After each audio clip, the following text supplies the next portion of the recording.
Today I am going to teach you science of class 7 and this is the chapter 6 flow of heat. This will be the last part of the chapter. In this I am going to tell you about the radiations. So basically बच्चों radiation का मतलब क्या होता है पहले समझते हैं. Both the process that is conduction and convection needs a medium or substance whose molecule transfer carry the heat from the hot to the cold region. दोनों प्रोसेस जब हमने पढ़ा चाहे कंडक्शन का हो चाहे कन्वेक्शन का, दोनों में एक मीडियम की ज़रूरत थी जिसमें सब्सटेंस एक जगह से दूसरी जगह मतलब सब्सटेंस के जो मॉलिक्यूल्स हैं वो एक जगह से दूसरी जगह हॉट से कोल्ड रीजन ट्रांसफर कर रहे थे. क्या ट्रांसफर कर रहे थे? हीट को ट्रांसफर कर रहे थे. ठीक है, कौन से दोनों प्रोसेस में? कंडक्शन और कन्वेक्शन के प्रोसेस में आपको एक मीडियम की जरूरत है, एक माध्यम की जरूरत है. ठीक है, उस मीडियम के थ्रू दोनों में आपने देखा कि जो मॉलिक्यूल्स हैं किसी भी सब्सटेंस के जो मॉलिक्यूल्स थे वो हीट को कैरी करते थे hot to cold reason.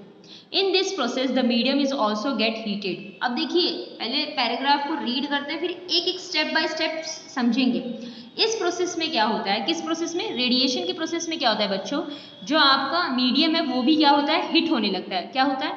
Hit होने लगता है. देखो कंडक्शन कन्वेक्शन के प्रोसेस में मीडियम के सहारे किसी माध्यम से मॉलिक्यूल्स हीट को ट्रांसफर कर रहे थे. अब रेडिएशन में क्या होता है, खुद भी मीडियम खुद भी हिट होने लगता है, गर्म होने लगता है. नेक्स्ट पैराग्राफ में इन्होंने क्या कहा है, when you sit in the front of fire you feel warmth of the air. However, the air between you and the fire is a bad conductor of heat and does not get heated up so much. Therefore, heat is not reaching you by conduction.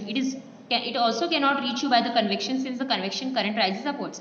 अब देखिए, मान लीजिए आप किसी fire के सामने बैठते हैं, आग के सामने बैठते हैं तो आपको अपने शरीर में गर्माहट की एहसास होती है. हमें पता है कि air bad conductor of heat है, तो हमारे और फायर के बीच में जो एयर है वो तो कंडक्शन का काम बिल्कुल नहीं करेगा. ठीक है, तो इसका मतलब हीट जो हमारे पास आ रही है वो कंडक्शन की वजह से नहीं आ रही है. दूसरा, कन्वेक्शन की वजह से भी हीट हमारे पास नहीं आ रही क्योंकि हमें पता है जो गर्म हवा है वो ऊपर की तरफ जाएंगी, तो हमारे पास कैसे आएंगी? ठीक है, वो तो ऊपर की तरफ जा रही है, हमारे पास तो आएंगी नहीं. इसका मतलब हमारे पास जो हवा पहुंच रही है फायर और हमारे बीच में जो गैप है कौन से मीडियम से ट्रांसफर हो रही है, वो आपके कौन से मीडियम से ट्रांसफर हो रही है? रेडिएशन से. और वो एनर्जी कौन सी है जो इसको ट्रांसफर कर रही है? The energy so transferred is called radiant energy. समझा आपने example?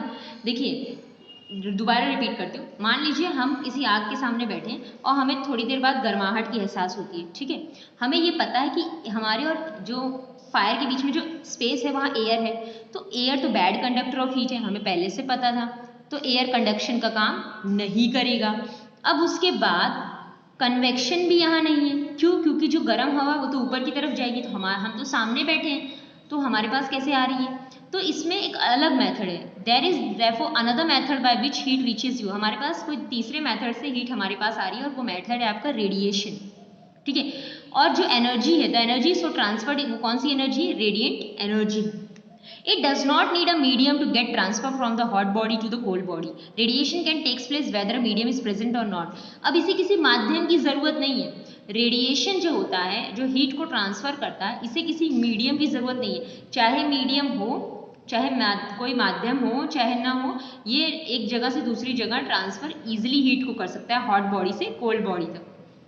The heat from the sun reaches us through the million of miles of empty space अब बाय रेडिएशन ओनली. अब आप ही सोचिए स्पेस में जहाँ एयर नहीं प्रेजेंट है वहाँ भी तो हमारे पास ट्रेवल कर करके अब सन और हमारे बीच में कितने मिलियंस माइल्स का डिस्टेंस है. ठीक है, कितने मिलियन ऑफ माइल्स का डिस्टेंस है.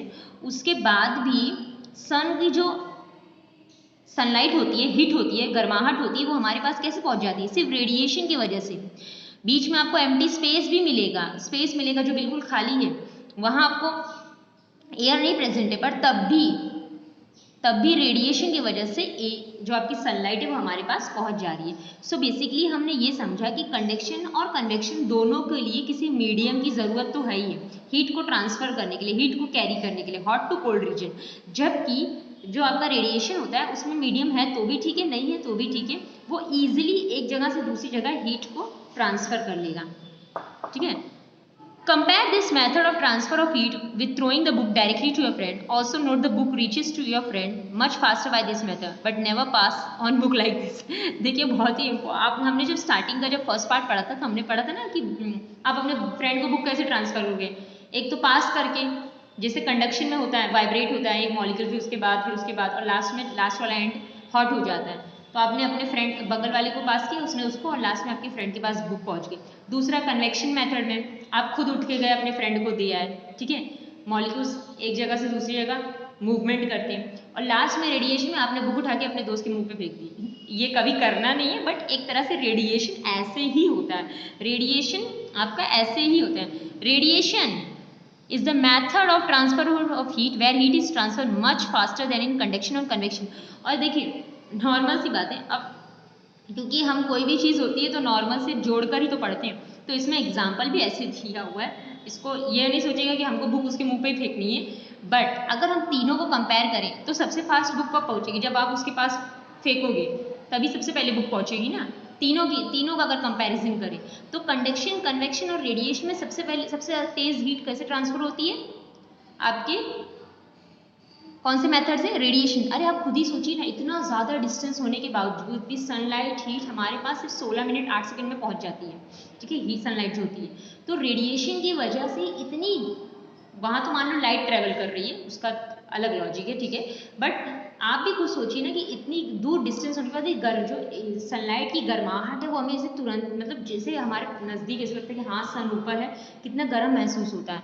ऐसा इसलिए हो पाता है क्योंकि वो रेडिएशन के थ्रू हमारे पास हीट ट्रांसफर कर रहा है, रेडिएशन के थ्रू, और रेडिएशन कन्वेक्शन और कंडक्शन से सबसे तेज हीट ट्रांसफर करता है, ठीक है। All objects around us are radiated heat to the surrounding. For example, a body radiates heat to the surrounding and receive heat from it by radiation. The higher the temperature of the object, the more is heat radiated by it. Radiated का मतलब क्या कर रहे हैं, transfer कर रहे हैं। हमारी बॉडी से हीट ट्रांसफर हो रही है सराउंडिंग में जो हीट है वो हमारी बॉडी तक पहुंच रहा है, सब ये रेडिएशन की वजह से होता है। जितने ज़्यादा किसी बॉडी का टेम्परेचर होगा, किसी भी ऑब्जेक्ट का हायर टेम्परेचर होगा, उतना ज़्यादा हीट वो रेडिएट करेगा, ठीक है, उतना ज़्यादा हीट वो रेडिएट करेगा।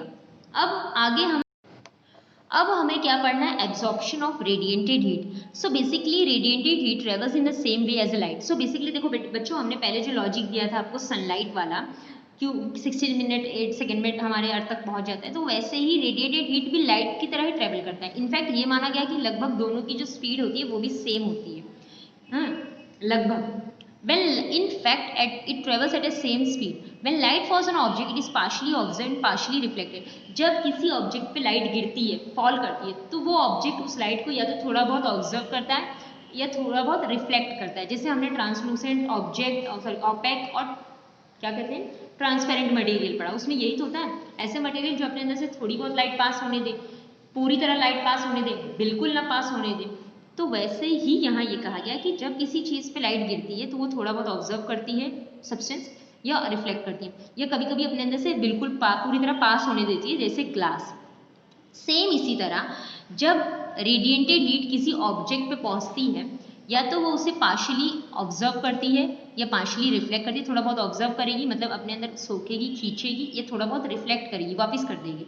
अ पार्ट ऑफ हीट में ऑल्सो भी ट्रांसमिटेड, या हो सकता है वो अपने अंदर से पूरी तरह हीट पास होने दे। देखो एकदम आप रेडिएटेड हीट को लाइट से कंपेयर करेंगे तो आप इजीली समझ पाओगे। द टेम्परेचर ऑफ ऑब्जेक्ट, अब किसी भी ऑब्जेक्ट का टेम्परेचर क्यों बढ़ता है, क्योंकि वो कितना जो observe part of radiated heat, मान लीजिए कोई बॉडी है, उसका टेम्परेचर अभी कुछ और है, उसने बहुत ज़्यादा हीट को ऑब्जर्व कर लिया, तो अब जब वो हीट को ऑब्जर्व करेगा तो उसका टेम्परेचर भी तो बढ़ेगा, इंक्रीजमेंट भी तो होगी टेम्परेचर में। तो किसी बॉडी में टेम्परेचर की इंक्रीजमेंट कैसे होती है, जब वो रेडिएटेड हीट को ऑब्जर्व करता है। Let us see what kind of body observe radiated heat. अब हम चलो देखते हैं कि कैसे बॉडीज आपके जो रेडिएटेड हीट रहते हैं उसको ऑब्जर्व करते हैं, ठीक है। एग्जाम्पल, ये एक्सपेरिमेंटल इन्वेस्टिगेशंस जो दी रहती है ना बच्चों बुक में, बहुत ही ज़्यादा इंपॉर्टेंट होती है, क्योंकि आपको लॉजिकली अच्छे से समझा देता है किसी भी पार्ट को। To show the dark colour objects observe and lose radiated heat more quickly than light colour objects. अब ये एक्सपेरिमेंट हमको ये बताएगा कि देखिए आप लोग, ये कहा जाता है ना कि गर्मी के समय में हल्के कपड़े पहनने चाहिए, मतलब डार्क कलर के कपड़े नहीं पहनने चाहिए, लाइट कलर के कपड़े पहनने चाहिए, ठंडी के समय डार्क कलर के कपड़े पहनने चाहिए। ऐसा क्यों कहा जाता है या क्या है? इन्होंने कहा है कि चलो दिखाते हैं आपको कैसे डार्क कलर ऑब्जेक्ट्स ज़्यादा लाइट ऑब्जर्व करते हैं, और जो ज़्यादा observe and lose radiated heat, और ज़्यादा हीट ऑब्जर्व करेंगे और उतना लूज भी करेंगे, किनकी अपेक्षा, आपके जो दूसरे ऑब्जेक्ट्स हैं उनकी अपेक्षा, लाइट ऑब्जेक्ट्स की अपेक्षा, ठीक है। The two identical tin cans, दो आइडेंटिकल टिन केन्स, दो इन्होंने टिन केन्स लिया, paint one of them black and other white, एक को उन्होंने ब्लैक कलर से पेंट किया, दूसरे को व्हाइट कलर से। Half fill both of them with cold water, दोनों में ठंडा पानी डाल दीजिए, आधा आधा। Cover them with cardboard lids and insert thermometers. अब देखिए इसको कार्डबोर्ड की लीड मतलब यहाँ कार्डबोर्ड के ढक्कन से ढक दिया है दोनों को, उसके बाद बीच में क्या डाल दिया, thermometers. Place both the cans in the sun, note the thermometer reading, after 15 minutes note the readings again. A black objects observe more radiated heat than white object in the same time period. Now heat both the cans to the same temperature, keep them in a shade, note the temperature after which you can.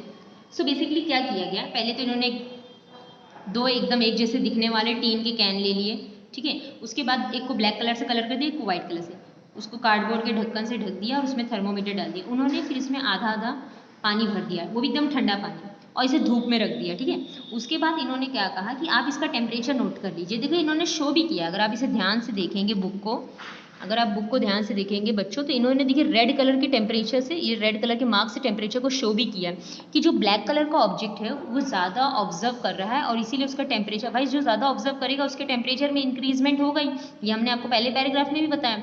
और दूसरे वाले में देखिए ज़्यादा ही temperature नहीं बता रहा। अब ऐसा क्यों ब्लैक कलर ज़्यादा हीट ऑब्जर्व करता है, व्हाइट कलर कम? देखते हैं। You will find that when the canes are placed in the sun, the temperature of water in the canes painted black rises more than that of the white water in the white can. अब इन्होंने क्या कहा कि जब हमने check किया तो हमने देखा क्योंकि दोनों में तो ठंडा ही पानी पड़ा था, पर ये ज़्यादा हीट ऑब्जर्व किया तो वाटर का टेम्परेचर बढ़ गया, इसलिए थर्मोमीटर में आपका टेम्परेचर बढ़ गया। ये ज़्यादा हीट ऑब्जर्व नहीं कर पाया, इसलिए इसके टेम्परेचर में ज़्यादा चेंजेस नहीं आए। This happened because a black object observed more radiated heat than a white object in the same time period. ये ऐसा इसलिए हुआ क्योंकि जो भी ब्लैक ऑब्जेक्ट्स होते हैं वो ज़्यादा रेडिएटेड हीट ऑब्जर्व करते हैं, ज़्यादा हीट ऑब्जर्व करते हैं, किसकी अपेक्षा, व्हाइट ऑब्जेक्ट की अपेक्षा। You will also find when the canes are placed in the shade, then the black color can cool down faster. और अब अगर इन्हीं दोनों को हम किसी ठंडी जगह पे ले जाएं, रख दें, मतलब धूप में से हटा के ठंडी, आप देखोगे कि जो ब्लैक कलर का होता है वो पहले ठंडा हो गया, ठीक है। मतलब जो ब्लैक कलर के ऑब्जेक्ट्स होते हैं वो पहले बहुत जल्दी सबसे ज़्यादा हीट ऑब्जर्व भी करते हैं और जल्दी से लूज भी करते हैं, जैसे टेम्परेचर उनको चेंज हो जाएगा वैसे वो उसको लूज भी करेंगे। You will also find when the cans are placed in the shade then the black colour can cool down faster. देखो क्या कह रहा है, जैसे ही आपने केन्स को शेड में रखा, छाँव में रखा, ब्लैक कलर जल्दी से कूल हो गया, पहले तो बहुत हॉट था, व्हाइट की अपेक्षा भी जल्दी से कूल हो गया। We conclude that black object observes और radiate more heat than a white object in the same period time. हम ये कंक्लूड कर सकते हैं, ये कंक्लूजन निकाल सकते हैं कि जो ब्लैक कलर का ऑब्जेक्ट है वो ज़्यादा हीट रेडिएट करेगा, ऑब्जर्व करेगा व्हाइट की अपेक्षा। In general dark object observe and radiate more heat than light colour object, hence it's prove कि ब्लैक कलर का जो ऑब्जेक्ट्स होता है वो ज़्यादा हीट ऑब्जर्व करता है, किसकी अपेक्षा, व्हाइट कलर की, ठीक है। अब नेक्स्ट क्या है बच्चों, एप्लीकेशन ऑफ रेडिएशन। अब रेडिएशन का यूज़ कहाँ होता है, ये हम इस चैप्टर के जो लास्ट पार्ट है इसमें पढ़ेंगे। वी वेयर व्हाइट और light colour clothes in summer as they observe less radiated heat and keep our body cooler. Dark clothes are suitable in winter. ये तो हमने पहले ही बताया कि हम जो गर्मियों में हल्के कपड़े पहनते हैं क्योंकि वो कम हीट ऑब्जर्व करेगी, और आपके जो ठंडियों में हम डार्क कलर का इसलिए क्योंकि ज़्यादा हीट ऑब्जर्व करेंगे तो हमारे शरीर को गर्म रखेंगे। Electric room heaters are provided by polished metal surface behind the heating element. This surface reflects almost all the radiated heat from the heating elements and that falls on it and this makes the room heater more effective. देखिए इन्होंने क्या कहा, electric room heaters, आपने room heater देखा, और provided with polish metal surface behind the heating element. अब देखिए आपने ये जो पीछे का सरफेस देखा होगा, यहाँ जो सरफेस होता है ये पूरी तरह पॉलिश्ड होता है। ऐसा इसलिए क्योंकि जब इसके ऊपर ये हीट पड़ती है, या जो इसके ऊपर हीट पड़ती है तो ये पूरी तरह रिफ्लेक्ट कर देती है, ठीक है। This surface reflects almost all the radiated heat, ये पूरी तरह रिफ्लेक्ट कर देती है जिससे कि आपका जो कमरा है वो गर्म हो सके। अगर सोचिए ये जो रॉड गर्म कर रही है, अगर इसकी हीट को ये ऑब्जर्व कर लेती तो आपके कमरा गर्म ना हो पाता, बट ये क्या करता है, इस हीट को पूरी तरह, क्योंकि पूरी तरह पॉलिश इसको इसीलिए किया जाता है इस मेटल को, जिससे ये बिल्कुल भी हीट को ऑब्जर्व ना करे और पूरी तरह हीट को क्या करे, रिफ्लेक्ट कर दे। और रिफ्लेक्ट कहाँ करेगी, अपने ऑपोजिट डायरेक्शन में, जिससे कि आपका पूरा घर या पूरा कमरा हीट हो जाएगा, गर्म हो जाएगा। Room heater reflects almost all the radiated heat of the element. Element क्या हो गया इसमें, यही जो रॉड होती है, जो आप कहते हैं ना हीटर में जो रॉड होती है, यही इसमें एलिमेंट है। The outer base of the cooking utensil is painted black so that it absorb more heat that cooking can be done in less time. आपने देखा होगा बहुत सारे यूटेंसिल्स ऐसे आते हैं जिसमें ब्लैक कलर की कोटिंग की रहती है नीचे। ऐसा इसलिए क्योंकि वो ब्लैक कलर जो आपका वो ज़्यादा हीट ऑब्जर्व करेगा, जल्दी गर्म हो जाएगा और खाना बनाने में आसानी होगी। The back of the refrigerator are colored dull black to radiate heat more effectively in order to cool down the refrigerator pipes. Even इन्होंने देखा होगा, आपने जब अपने रेफ्रिजरेटर में पीछे की तरफ देखा होगा जिससे कि black the back of the refrigerator are colored dull and black to radiate heat more effectively in order to cool down the refrigerator pipes. So basically the back of the refrigerator, जो refrigerator का back होता है, पीछे का part होता है, वो डल black colour में होता है जिससे कि वो हीट को बहुत जल्दी रेडिएट कर पाए इफेक्टिवली। किस लिए? जिससे कि जो रेफ्रिजरेटर पाइप्स रहे वो इजीली ठंडी हो सके, ठीक है।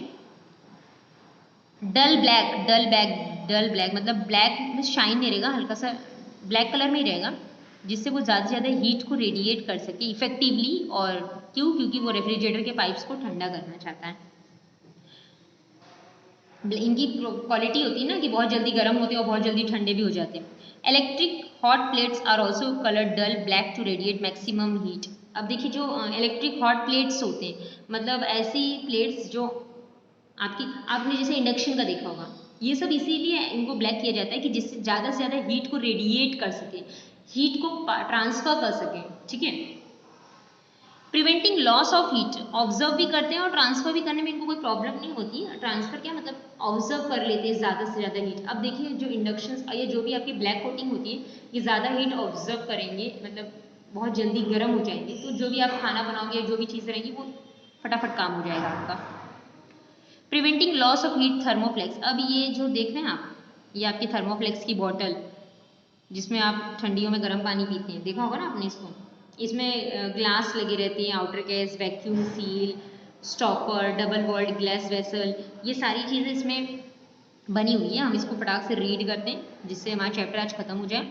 The hot object loses the heat to the surrounding of conduction, convection and radiation. Similarly cold objects gain heat from the surrounding by this three. देखिए जब कोई जो भी हॉट ऑब्जेक्ट्स होते हैं वो अपनी हीट लूज करते हैं, किसकी वजह से? कंडक्शन, कन्वेक्शन, रेडिएशन की। लूज करने का मतलब ट्रांसफर करते हैं कोल्ड ऑब्जेक्ट को, ठीक है। जो भी हॉट ऑब्जेक्ट्स होते हैं वो अपने कोल्ड ऑब्जेक्ट्स को हीट ट्रांसफर करते हैं कंडक्शन, कन्वेक्शन और रेडिएशन की वजह से। उसी तरह जो भी कोल्ड ऑब्जेक्ट रहेगा वो क्या करेगा? हीट को गेन करेगा इन्हीं तीनों की वजह से। So to keep the hot body hot and cold body cold, we need to reduce the loss or gain of heat respect. अब किसी चीज़ को गर्म रखना और किसी चीज़ को ठंडा रखने के लिए उसकी ये प्रॉपर्टी को तो कम करना पड़ेगा ना।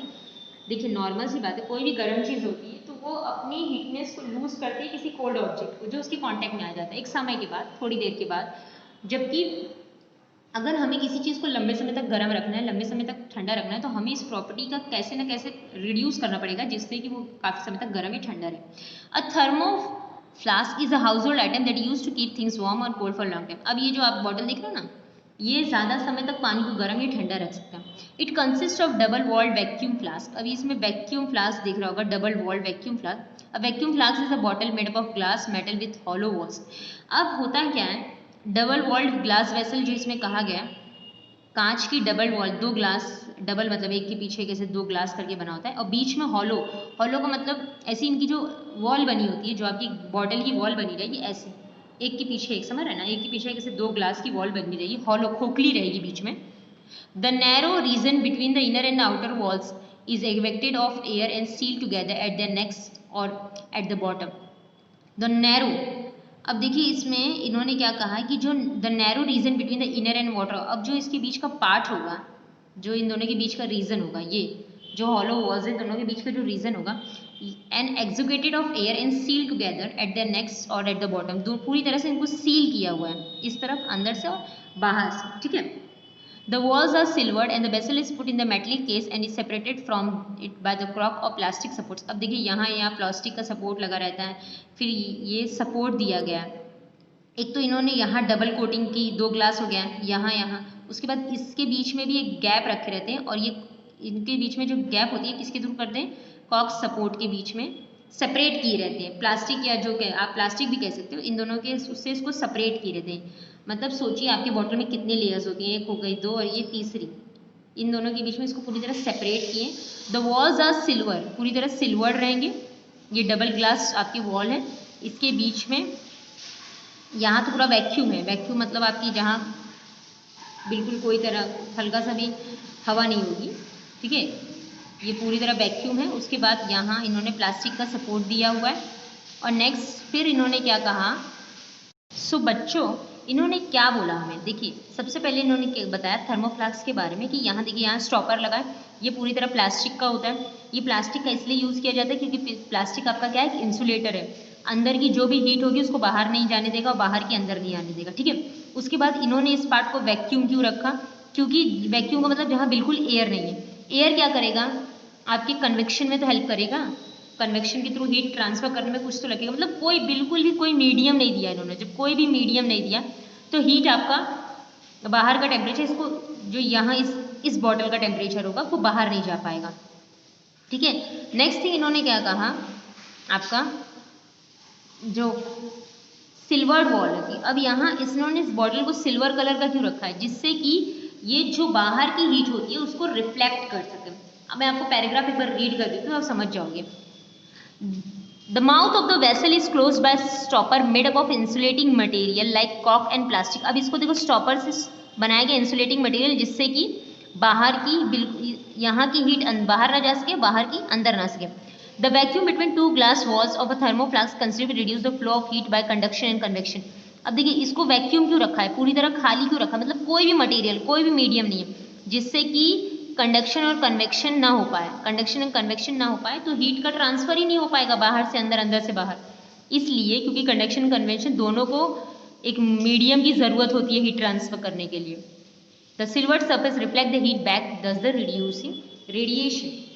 अब हमारे पास दो मेथड हो गया, कन्वेक्शन कंडक्शन तो नहीं हो पाएगा, पर रेडिएशन के लिए तो मीडियम की जरूरत भी नहीं है। तो रेडिएशन हीट ट्रांसफर क्यों नहीं कर पा रहा, क्योंकि जो आपका सिल्वर सरफेस है ये क्या कर रहा है, हीट को रिफ्लेक्ट कर दे रहा है। क्या कर रहा है, बाहर की हीट को रिफ्लेक्ट कर दे रहा है, ठीक है। तो आप पहले सोचिए, इन्होंने इस थर्मोफ्लास्क को पूरी तरह इंसुलेटर्स से बनाया है, इसमें ग्लास है और प्लास्टिक है। उसके बाद इन्होंने जो डबल ग्लास वेसल बनाई है उसको वैक्यूम रखा है, पूरी तरह से खाली करके रखा है। और जो एकदम मेन आउटर पार्ट होता है उनके बीच में इन्होंने कॉक का सपोर्ट देके रखा है, जिससे ये ग्लास ब्रेक ना हो। ये तो आपने देखा होगा ना, स्टील का एल्यूमिनियम का होता है, पर अंदर कांच की बॉटल होती है, तो ये इससे टूटे ना, इसलिए इन्होंने यहाँ प्लास्टिक या कॉक का सपोर्ट दिया रहता है, ठीक है।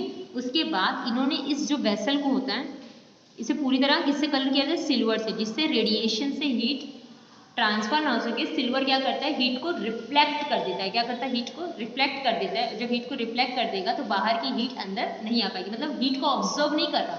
अगर सिल्वर प्लेट ना होता, सिल्वर से उसको पेंट ना किया होता, तो बाहर की हीट को ऑब्जर्व करता और अंदर के जो भी मटेरियल होता है उसका टेम्परेचर में चेंज आ जाता, या तो उसका टेम्परेचर इंक्रीज हो जाता है या तो उसका टेम्परेचर डिक्रीज हो जाता, ठीक है। डिक्रीज का मतलब ये कि बाहर का टेम्परेचर बहुत ठंडा है, आपका पानी अंदर गर्म है, तो फिर उसका टेम्परेचर डिक्रीज होगा ना।